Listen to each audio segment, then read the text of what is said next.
بہار شریعت بہار شریعت بہار شریعت بہار شریعت الشیطان الرجیم بسم اللہ الرحمن الرحیم ان اللہ وملائکتہ یصلون علی النبی یا ایھا الذین آمنوا صلوا علیہ وسلموا تسلیما اللہم صلی علی سیدنا مولانا محمد بارک وسلم صلاۃ و سلام علیک یا رسول اللہ صلی اللہ تعالی علیہ وسلم۔ ولیمہ اور ضیافت کے تعلق سے گزشتہ درس میں دو چند حدیثیں پیش کی گئی تھیں۔ کچھ حدیثیں اس باب کی تشنہ تھی، وہ آج انشاءاللہ العزیز ذکر کی جائیں گی۔ امام ابو داؤد نے اپنے سنن میں حضرت سیدنا عبداللہ ابن عمر رضی اللہ تعالیٰ عنہما سے روایت کی کہ نبی کریم سرور عالم صلی اللہ علیہ وسلم نے فرمایا، جس کو دعوت دی گئی اور اس نے قبول نہ کی، اس نے اللہ اور اس کے رسول کی نافرمانی کی، اور جو بغیر بلائے چلا گیا تو وہ چور ہو کر گھسا اور غارت گری کر کے نکلا۔ اس حدیث پاک سے پتہ کیا چلا؟ اپنا مومن مسلمان بھائی اگر کسی کو دعوت دے تو اسے قبول کرنا چاہیے۔ اگر کوئی عذر شرعی نہ ہو تو ضرور جانا چاہیے، اور اگر شرعی عذر ہو تو ایسی صورت میں جناب والا نہ جانے ہی میں بہتری ہے۔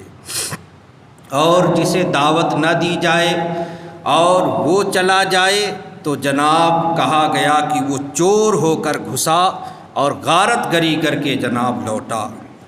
اور دوسری حدیث جو امام ترمذی نے حضرت سیدنا عبداللہ ابن مسعود رضی اللہ تعالیٰ عنہ سے روایت کی کہ نبی کریم سرور عالم صلی اللہ علیہ وسلم نے فرمایا کہ شادیوں میں پہلے دن کا کھانا حق ہے، یعنی ولیمہ جو یہ حق ہے، ثابت ہے، اسے کرنا ہی چاہیے۔ اس کے بعد دوسرے دن کا کھانا سنت ہے، تیسرے دن کا کھانا یہ سمعہ ہے، یعنی سنانے کے لیے ہے۔ لوگ کہیں گے بھائی دیکھو، ایک دن لوگ ولیمہ کرتے ہیں، 2 دن کرتے ہیں، اس کا تو چالو ہے تو چالو ہی ہے۔ دکھانے کے لیے، ریا کے لیے جو کام کیا جائے تو ایسی صورت میں رب کے حبیب فرماتے ہیں تو جو سنانے کے لیے جو کام کرے گا تو اللہ بھی اسے سنائے گا، یعنی اسے سزا دے گا۔ آگے حدیث میں حضرت امام ابو داؤد نے اکرمہ رضی اللہ تعالی عنہ سے روایت کی، ایسے 2 شخص جو مقابلہ اور تفاخر کے طور پر دعوت کرے، اس طور پر دعوت کرے میں تم سے بہتر دعوت ہے ہمارے یہاں ایسے ایسے قسم کے انواع و اقسام کے کھانے، وہ کہے نہیں ہمارے یہاں تم سے بہتر ہے، ہمارے یہاں ایسا انتظام، وہ کہے میرے یہاں ایسا انتظام۔ جو تفاخر کے طور پر ایسے دعوت کرے تو نبی نے فرمایا ایسی دعوت میں جانے سے حضور نے منع فرمایا ہے، ایسے لوگوں کے جو تفاخر اور مقابلے کے لیے دعوت کرے۔ آگے حدیث جو ذکر کی گئی، امام احمد ابو داؤد نے ایک صحابی سے روایت کی کہ حضور صلی اللہ علیہ وسلم نے فرمایا، جب 2 شخص بیک وقت آپ کے پاس دعوت لے کر آ جائیں تو اب کس کی دعوت قبول کرے؟ تو کہا گیا اس کی دعوت قبول کرے جس کا گھر آپ کے گھر سے قریب ہو، اس کی دعوت قبول کرے۔ اب کہ اگر آگے پیچھے آئے تو جو پہلے آیا اس کی دعوت قبول کرے، جی یہ فرمایا گیا۔ آگے حدیث جو ذکر کی گئی وہ صحیحین میں ہے حضرت سیدنا ابو مسعود انصاری رضی اللہ تعالیٰ عنہ سے کہ ایک انصاری جن کی کنیت ابو شعیب تھی، انہوں نے اپنے غلام سے کہا کہ اتنا کھانا پکاؤ جو 5 شخصوں کے لیے کافی ہو، اتنا کھانا تم تیار کرو، میں حضور اکرم صلی اللہ علیہ وسلم اور ان کے 4 ساتھیوں کو دعوت دوں گا۔ اب جناب والا انہوں نے دعوت کیا اور غلام کو کہہ دیا 5 لوگوں کی تم جو ہے انتظام کرو۔ ادھر بلانے کے لیے حضور کے پاس گئے اور کہا یا رسول اللہ 4 آدمیوں کو اپنے ساتھ اور لے لے۔ جب حضور 4 آدمیوں کو لے کر چلے تو ایک صاحب اور حضور کے پیچھے پیچھے چل دیے، تو حضور اکرم صلی اللہ علیہ وسلم نے کہا ابو شعیب یہ ہمارے ساتھ ایک اور آدمی آ گئے ہیں، تم کہو تو ہم اسے منع کرتے، یا تم کیا ہو تو اس کو بھی دعوت کر لو۔ تو حضور اکرم صلی اللہ علیہ وسلم نے جب یہ فرمایا تو ابو شعیب نے کہا نہیں یا رسول اللہ ہم نے ان کو بھی دعوت دی۔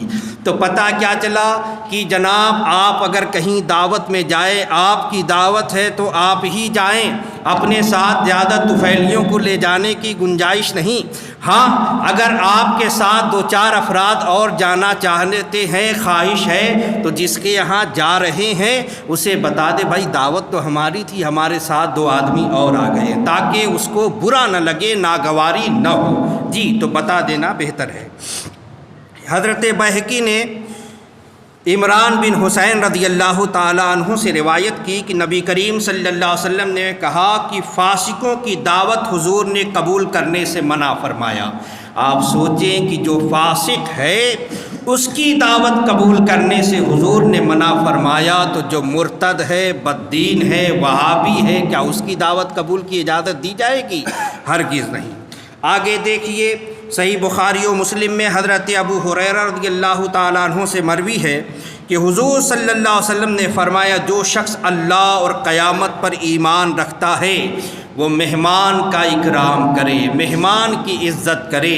جی مہمان آ جائے تو منہ نہ بگاڑے، مہمان آتا ہے تو اپنا رزق لے کر آتا ہے، بے شمار برکتیں تمہارے گھر میں داخل ہوتی ہیں۔ جی اور ایک حدیث پاک میں یہ بیان فرمایا گیا کہ جب آپ کے یہاں مہمان آئے تو سنت یہ ہے کہ جب وہ جائے تو اسے دروازے تک رخصت کرنے کے لیے جاؤ۔ مہمان آپ کے گھر میں آئے تو اس کی عزت کرے، اکرام کرے، جب جانے لگے تو آپ کہاں تک؟ دروازے تک چھوڑنے کے لیے جائے۔ اب کہا گیا کہ جناب والا حضور نے یہ بھی فرمایا کہ جب مہمان آئے تو اس کا اکرام کرے، 1 دن رات اس کا جائزہ ہے۔ جائزے کا مطلب یہ پرتکلف اس کی دعوت کی جائے، حسب استطاعت جو ہے آپ اس کا انتظام و انصرام کریں، اس کے بعد جو ماحضر ہے آپ کے گھر میں وہ پیش کریں۔ مہمانی حضور نے کہا 3 دن تک ہے، اس کے بعد تک نہیں، اسی لیے کہیں جائیں تو جناب وہیں پہ کھوٹا نہ گاڑ دے کہ اب 4 دن 5 دن 10 20 دن وہیں پہ پڑے ہیں، میزبان بھی پریشان، ایسے مہمان آئے ہیں تو جانے کا نام نہیں لے رہے۔ بھائی 1 دن رکے، بہت زیادہ ضرورت ہے 2 دن، وہیں پہ جو ہے بستر لگانے کی ضرورت نہیں ہے۔ جی تو یہ معاملات ہیں مہمانی کے تعلق سے، چند حدیثیں ضیافت کے تعلق سے جو حضور اکرم صلی اللہ علیہ وسلم نے ذکر کی وہ آپ کے سامنے بیان کیا گیا۔ اب اس کے جو مسائل فقہیہ ہیں وہ انشاءاللہ الذی آئندہ درس میں ذکر کیے جائیں گے۔ دینی معلومات حاصل کرنے کے لیے ہمارے YouTube چینل رضائے نوری کو سبسکرائب کرنا نہ بھولنا۔